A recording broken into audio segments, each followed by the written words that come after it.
पहला प्रश्न दिया है यानी कि सामान्य तौर पर अल्टरनेटर को उत्पन्न करने के लिए बनाया जाता है। ठीक है, तो यानी कि अल्टरनेटर को जो बनाया जाता है, क्या उत्पन्न करने के लिए बनाया जाता है वो हमको बताना है। तो चलिए ऑप्शन पढ़ते हैं। ऑप्शन ए में दिया हुआ है दोस्तों, ऑप्शन ए में कह रहा है यानी कि निश्चित धारा। ऐसा तो निश्चित धारा के लिए तो उसको नहीं बनाते हैं। बी में दिया है दोस्तों यानी कि निश्चित शक्ति गुणांक, ये भी नहीं होता है। सी में यानी कि परिवर्तित फ्रीक्वेंसी, ये भी नहीं होता है दोस्तों। इसको जो बनाया जाता है यानी कि निश्चित फ्रीक्वेंसी में, ठीक है, यानी कि सामान्य तौर पर अल्टरनेटर को उत्पन्न करने के लिए बनाया जाता है, यानी कि फ्रीक्वेंसी उत्पन्न करने के लिए। ठीक है, तो राइट आंसर जो होगा दोस्तों ऑप्शन नंबर यानी कि इसका डी सही हो जाएगा। अब चलिए आज का अगला प्रश्न पे चलते हैं। ठीक है, आज का अगला प्रश्न दिया है यानी कि एक अल्टरनेटर में लोड पावर फैक्टर होने की स्थिति में आर्मेचर प्रतिक्रिया पूरी तरह से चुंबकीय होगी। ठीक है, जब पूर्ण तरीका से यानी कि चुंबकीय होगा, वो किस प्रकार का चुंबकीय होगा वो हमको बताना है। तो दोस्तों यानी कि अल्टरनेटर के केस में, ठीक है, यानी कि अल्टरनेटर के केस में, और दोस्तों यानी कि अल्टरनेटर के केस में जो होता है यानी कि शून्य अग्रगामी होगा। क्या होगा? यानी कि शून्य अग्रगामी होगा। ठीक है, शून्य अग्रगामी होगा। ऑप्शन नंबर किस में दिया है कि शून्य अग्रगामी? ऑप्शन नंबर दोस्तों यानी कि दिया है शून्य अग्रगामी, ऑप्शन नंबर बी में। राइट आंसर की बात किया जाए तो ऑप्शन नंबर बी हो जाएगा। ठीक है, अब चलिए आज का अगला प्रश्न दिया है, आजकल अल्टरनेटर में स्टैंडर्ड प्रैक्टिस में होता है। ठीक है, स्टैंडर्ड प्रैक्टिस में क्या होता है वो हमको बताना है। तो चलिए ऑप्शन पढ़ते हैं। ऑप्शन ए में दिया है घूर्णी फील्ड, एकदम होता है। घूर्णी आर्मेचर नहीं होता है दोस्तों, और दोनों तो नहीं होगा, तो ये तो गलत ही हो गया, और डी भी ये गलत है, इनमें से कोई नहीं है। तो राइट आंसर जो होगा दोस्तों यानी कि अल्टरनेटर में जो होता है, ठीक है, किसमें? यानी कि अल्टरनेटर में। ठीक है, अल्टरनेटर में जो होता है दोस्तों यानी कि घूर्णी फील्ड होता है। क्या होता है? यानी कि रोटेटिंग फील्ड होता है। ठीक है, रोटेटिंग यानी कि फील्ड होता है। ठीक है, रोटेटिंग फील्ड ऑप्शन किस में दिया हुआ है? ऑप्शन ए में दिया है। राइट आंसर की बात किया जाए तो ऑप्शन ए सही हो जाएगा। अब चलिए आज का अगला प्रश्न दिया है, एक वृहद अल्टरनेटर में घूमने वाला भाग होता है। यानी कि अल्टरनेटर में जो यानी कि घूमता है, क्या घूमता है वो हमको बताना है। ठीक है, तो चलिए किसमें कह रहा है दोस्तों? यानी कि अल्टरनेटर में कह रहा है। ठीक है दोस्तों, यानी कि अल्टरनेटर में जो घूमता है दोस्तों यानी कि पोल घूमता है। कौन सा? पोल घूमता है। आप लोग ध्यान से समझिए क्वेश्चन को क्या कह रहा है। आप लोग हो सकता था अगर अच्छा से क्वेश्चन नहीं समझे होंगे तो हो सकता था आर्मेचर भी मारते, लेकिन यहाँ पे आर्मेचर नहीं होगा। ठीक है, वैसे डीसी मोटर में तो घूमता है, लेकिन यहाँ पे कह रहा है अल्टरनेटर में। तो दोस्तों अल्टरनेटर में जो घूमने वाला भाग होता है यानी कि पोल होता है। तो राइट आंसर जो होगा ऑप्शन नंबर यानी कि बी सही हो जाएगा। ठीक है, अब चलिए आज का अगला प्रश्न दिया है, बड़े अल्टरनेटर में हाइड्रोजन का प्रयोग ज़्यादातर यानी कि वाट। ठीक है, तो देखिए दोस्तों ऑप्शन ए में कह रहा है तरंग की विरूपण कम करने के लिए। बी में है यानी कि मशीन को ठंडा करने के लिए। सी में है मैग्नेटिक फील्ड की दृढ़ता के लिए। ठीक है, और डी में दिया है एडी धारा हानि को कम करने के लिए। ठीक है, यानी कि बड़े अल्टरनेटर में जो हम हाइड्रोजन का प्रयोग करते हैं, क्यों करते हैं वो हमको बताना है। तो दोस्तों यानी कि इसका प्रयोग करते हैं यानी कि मशीन को ठंडा करने के लिए। किसके लिए? मशीन को ठंडा करने के लिए प्रयोग किया जाता है। ठीक है, तो राइट आंसर की बात किया जाए ठंडा करने के लिए ऑप्शन नंबर किस में दिया है यानी कि ठंडा, ऑप्शन नंबर यानी कि बी में दिया हुआ है। राइट आंसर जो होगा दोस्तों ऑप्शन बी सही हो जाएगा। अब चलिए आज का अगला प्रश्न दिया है, बड़े अल्टरनेटर में उत्पन्न वोल्टेज की आवृत्ति क्या है। ठीक है, तो देखिए बड़े अल्टरनेटर में जो यानी कि आवृत्ति होगा, ठीक है, और वो इंडिया की अगर बात किया जाए, ठीक है, इंडिया की अगर बात किया जाए तो यानी कि 50 हर्ट्ज। वहीं पे अगर अमेरिका की बात किया जाए दोस्तों तो यहाँ पे जो होगा यानी कि होता है यानी कि 60 हर्ट्ज होता है। तो ये सब ध्यान रखिएगा। ठीक है, कोई जिक्र नहीं है, तो अगर कोई जिक्र नहीं है तो इंडिया वाला मानना है यानी कि 50 हर्ट्ज। अगर जिक्र रहे, ठीक है, अमेरिका का, तो उसमें 50 हर्ट्ज नहीं मानना है, 60 हर्ट्ज मानना है। तो राइट आंसर जो होगा दोस्तों इसका ऑप्शन ए सही हो जाएगा। कौन सा? राइट आंसर की बात किया जाए तो ऑप्शन ए सही हो जाएगा। अब चलिए आज का अगला प्रश्न दिया है, एक अल्टरनेटर किस प्राथमिक घूर्णी के साथ युग्मित होता है जिससे पर्याय घूमने की गति सबसे अधिक होती है। ठीक है, यानी कि सबसे अधिक जो होता है किसका होता है घूमने का गति, वो हमको बताना है। तो चलिए ऑप्शन पढ़ते हैं। ऑप्शन ए में दिया है यानी कि भाप टरबाइन। तो दोस्तों भाप टरबाइन का यानी कि गति कम होता है। ठीक है, उसके बाद यानी कि रेसिप्रोकेटिव डीजल इंजन, इसका भी यानी कि कम होता है। फ्रांसिस टरबाइन का भी यानी कि कम होता है। लेकिन यानी कि स्टीम टरबाइन, ठीक है, यानी कि स्टीम टरबाइन का जो अल्टरनेटर होता है, ठीक है, यानी कि सिलिंड्रिकल का उपयोग किया जाता है इसमें, और इसका जो गति होता है दोस्तों लगभग यानी कि 1500 से यानी कि 3000 होता है। कितना? 1500 से यानी कि 3000 आरपीएम होता है। ठीक है, 1500 से 3000 आरपीएम होता है। ऑप्शन नंबर किस में दिया है यानी कि स्टीम टरबाइन, तो ऑप्शन नंबर यानी कि डी में दिया हुआ है। तो राइट आंसर की बात किया जाए तो ऑप्शन नंबर यानी कि डी सही हो जाएगा। अब चलिए आज का नेक्स्ट प्रश्न पे बात करेंगे। आज का अगला प्रश्न दिया है, एक अल्टरनेटर में प्रति फेज उत्पन्न वोल्टेज के समानुपाती होता है, यानी कि प्रति फेज उत्पन्न जो वोल्टेज होता है किसके समानुपाती होता है वो हमको बताना है। तो चलिए ऑप्शन पढ़ते हैं। ऑप्शन ए में दिया है दोस्तों कुंडली में फेरों की संख्या, ठीक है भाई, इसका तो होगा ही। और बी में दिया है फ्लक्स प्रति पोल, ई भी होगा। सी में दिया है तरंग की फ्रीक्वेंसी, ई भी होगा। तो राइट आंसर जो होगा दोस्तों यानी कि ये सारा जो होगा दोस्तों यानी कि इसके समानुपाती होता है। तो करेक्ट आंसर की बात किया जाए तो ऑप्शन नंबर यानी कि डी सही हो जाएगा। चलिए नेक्स्ट क्वेश्चन पे आज चला जाए। आज का अगला प्रश्न दिया हुआ है, यानी कि जब 3 फेज अल्टरनेटर कैपेसिटिव लोड, ठीक है, यानी कि कैपेसिटिव लोड की आपूर्ति करता है तो आर्मेचर रिएक्शन फ्लक्स होगा। यानी कि जब कैपेसिटिव लोड का यानी कि जब कैपेसिटिव लोड का आपूर्ति करता है तो हमको बताना है कि आर्मेचर रिएक्शन का फ्लक्स जो होगा वो कैसा होगा, ठीक है। तो चलिए ऑप्शन पढ़ते हैं। ऑप्शन ए में दिया हुआ है दोस्तों, यानी कि मैग्नेटिक फील्ड के विपरीत दिशा में, नहीं दोस्त मैग्नेटिक फील्ड के विपरीत दिशा में नहीं होगा, ठीक है। मुख्य चुंबकीय क्षेत्र में सहायक, तो दोस्तों ये जो होता है यानी कि मुख्य चुंबकीय क्षेत्र में सहायक करता है, ठीक है। और सी में दिया ए और बी दोनों, जब ए गलत हो गया तो ये गलत, ये भी गलत हो जाएगा। और डी में दिया इनमें से कोई नहीं, नन ऑफ दिस, तो ये तो है ही नहीं। तो राइट आंसर जो होगा दोस्तों यानी कि ऑप्शन नंबर यानी कि इसका बी सही हो जाएगा।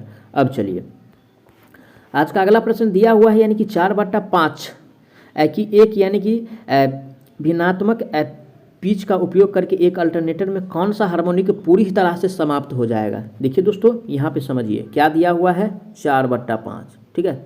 क्या दिया हुआ है दोस्तों, यानी कि 4/5 दिया हुआ है। और यानी कि अगर 4/5 रहे, ठीक है, अगर 4/5 दिया है तो इसका मतलब समझिए ये जो होगा ना दोस्तों, ये 5वां हार्मोनिक होता है। क्या होता है, यानी कि 5वां हार्मोनिक होता है, ठीक है, 5वीं हार्मोनिक होता है। और ये जो होता है दोस्तों यानी कि 5वीं हार्मोनिक होता है, ठीक है, 5वीं हार्मोनिक होता है। और कहीं कहीं अगर ऑप्शन में दिखर यानी कि आपको दिया रहे, यानी कि जैसे 4/7, ठीक है, तो यहाँ पे समझिएगा 7वीं हार्मोनिक, क्या, यानी कि 7वीं हार्मोनिक 7वीं वाला को टिक करना है। और 4/5 है तो 5वीं वाला को टिक करना है। तो ऑप्शन किस में दिया हुआ है, ऑप्शन नंबर यानी कि बी में दिया हुआ है। राइट आंसर की बात किया जाए तो ऑप्शन नंबर बी सही हो जाएगा। अब चलिए आज का अगला प्रश्न दिया हुआ है, एक अल्टरनेटर एक विशेष क्षमता पर बिजली देने में सक्षम है, आवृत्ति को बढ़ाया जा सकता है। यानी कि आवृत्ति को कैसे बढ़ाएंगे वो हमको बताना है। चलिए ऑप्शन पढ़ते हैं। ऑप्शन ए में दिया हुआ है, यानी कि आर्मेचर के घूमने की दिशा उलटने पर, चलिए ठीक है। बी में दिया हुआ है, यानी कि क्षेत्र की ध्रुवता उलटने पर। सी में दिया हुआ है विद्युत चुंबकीय क्षेत्र में आपूर्ति की गई विद्युतीय धारा को बढ़ाने पर। और डी में दिया है आर्मेचर की गति को बढ़ाने पर। तो अगर आर्मेचर का स्पीड को बढ़ाया जाए, ठीक है, आर्मेचर का यानी कि गति को अगर बढ़ाया जाए तो क्या होगा, यानी कि इसका आवृत्ति भी क्या होगा, यानी कि बढ़ जाएगा। तो राइट आंसर जो होगा दोस्तों यानी कि ऑप्शन नंबर डी सही हो जाएगा। कौन सा, ऑप्शन नंबर डी सही हो जाएगा। नेक्स्ट क्वेश्चन दिया हुआ है, यदि एक अल्टरनेटर अग्रगामी पावर फैक्टर पर काम कर रहा है तो यह निष्कर्ष निकाला जा सकता है कि अगर अग्रगामी पे काम कर रहा है तो यानी कि क्या यानी कि फैक्टेबल होगा वो हमको बताना है। तो चलिए ऑप्शन पढ़ते हैं। ऑप्शन ए में दिया अल्टरनेटर अंडर एक्साइटेड होगा, एकदम होगा। जब अग्रगामी पे काम कर रहा है तो अंडर एक्साइटेड। बी में करा अल्टरनेटर अति एक्साइटेड नहीं होगा, यानी कि जिसको ओवर एक्साइटेड कहा जाता है, ओवर एक्साइटेड नहीं होगा, ठीक है। और सी में दिया अल्टरनेटर के टॉर्क कोण का नकारात्मक मान होता है, ऐसा भी नहीं होता है। डी में दिया यानी कि ध्रुवों का अवशिष्ट चुंबकत्व शून्य है, ठीक है, ऐसा भी नहीं होता है। तो दोस्तों यानी कि राइट आंसर जो होगा यानी कि ये अंडर एक्साइटेड होता है। तो ऑप्शन किस में दिया है, ऑप्शन नंबर ए में दिया है। राइट आंसर ऑप्शन ए सही हो जाएगा। अब चलिए आज का अगला प्रश्न दिया है, अल्टरनेटर, एक अल्टरनेटर में आर्मेचर प्रतिक्रिया मुख्य रूप से प्रभावित होती है, ठीक है। अल्टरनेटर में जो आर्मेचर क्रिया प्रभावित होता है कैसे होता है वो हमको बताना है।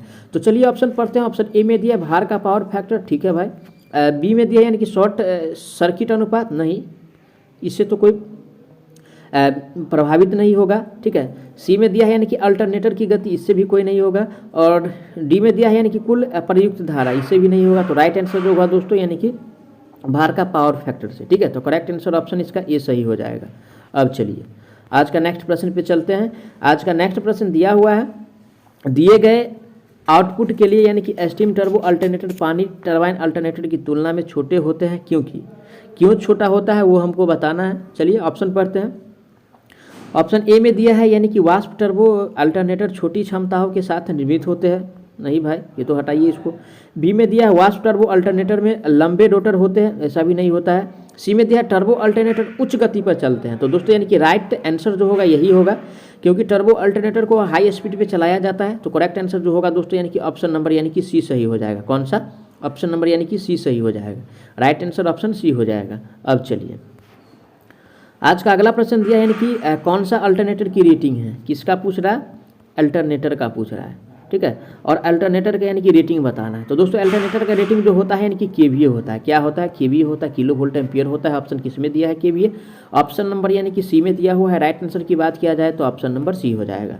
अब चलिए आज का अगला प्रश्न पे चलते हैं। आज का अगला प्रश्न दिया है यानी कि साइलेंट पोल मशीन की गति लगभग होती है, यानी कि साइलेंट पोल का जो गति होता है कितना होता है वो हमको बताना है। किसका कह रहा है दोस्तों? साइलेंट का कह रहा है, ठीक है, साइलेंट पोल का। अब दोस्तों यानी कि साइलेंट पोल का जो स्पीड होता है, ठीक है, यानी कि साइलेंट पोल का जो स्पीड होता है वो हमको बताना है। तो दोस्तों यानी कि साइलेंट पोल का जो स्पीड होता है लगभग यानी कि 500 आरपीएम होता है। कितना? यानी कि 500 आरपीएम होता है। ऑप्शन किस में दिया है? 500 आरपीएम।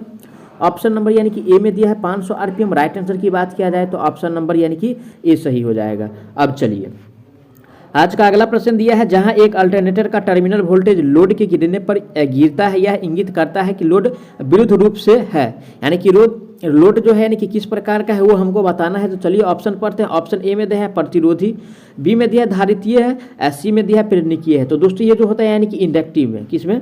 यानी कि इंडक्टिव में। ऑप्शन किस में दिया है? यानी कि इंडक्टिव। इंडक्टिव जो दिया हुआ है दोस्तों यानी कि सी में दिया हुआ है। तो राइट आंसर जो होगा दोस्तों ऑप्शन इसका यानी कि सी सही हो जाएगा। अब चलिए आज का अगला प्रश्न दिया है, कौन सा एक प्राइम मूवर है, यानी कि प्राइम मूवर कौन है वो हमको बताना है। तो चलिए ऑप्शन पढ़ते हैं। ऑप्शन ए में दिया हुआ है दोस्तों यानी कि वाष्प टरबाइन, ठीक है। ऑप्शन ए में दिया है वाष्प टरबाइन। तो वाष्प टरबाइन क्या है दोस्तों?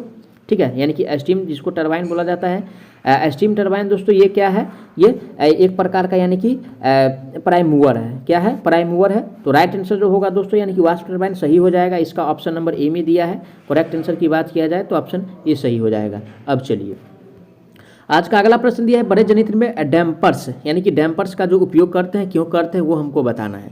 तो चलिए ऑप्शन पढ़ते हैं। ऑप्शन ए में दिया है यानी कि आवृत्ति में उतार चढ़ाव को कम करने के लिए, नहीं भाई।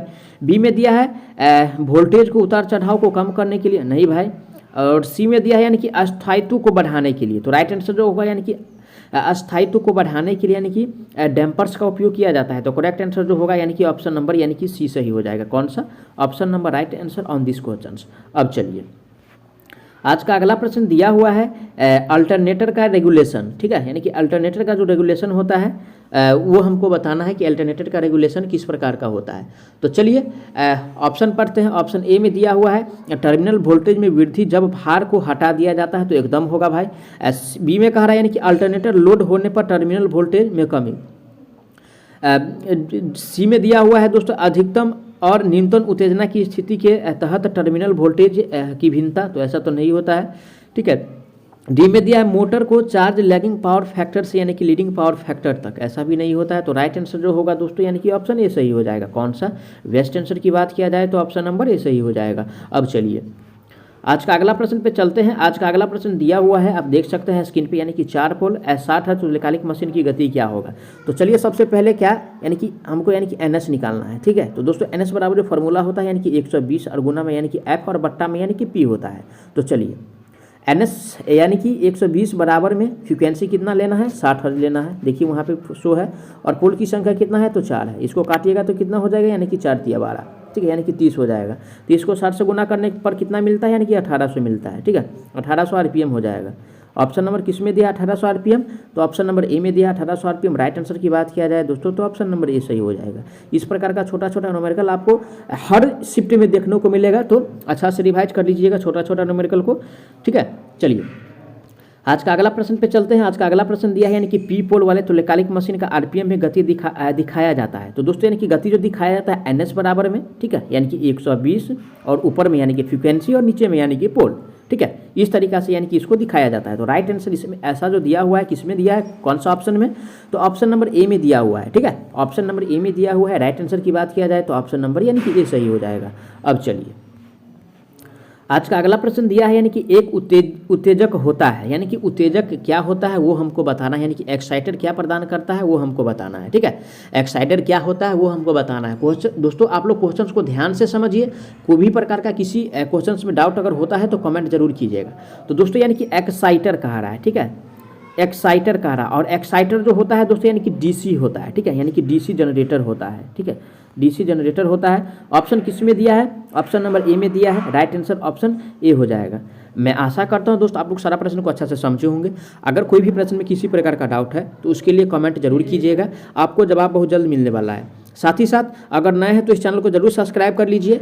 ठीक है, और डिस्क्रिप्शन में एक न्यू चैनल का लिंक मिल जाएगा, प्लीज़ उसको जरूर सब्सक्राइब कर लीजिएगा, क्योंकि आगामी दिनों में उस पर यानी कि वैकेंसी का वीडियो मिलेगा। ठीक है, तो चलिए मिलते हैं नेक्स्ट वीडियो में, तब तक के लिए जय हिंद।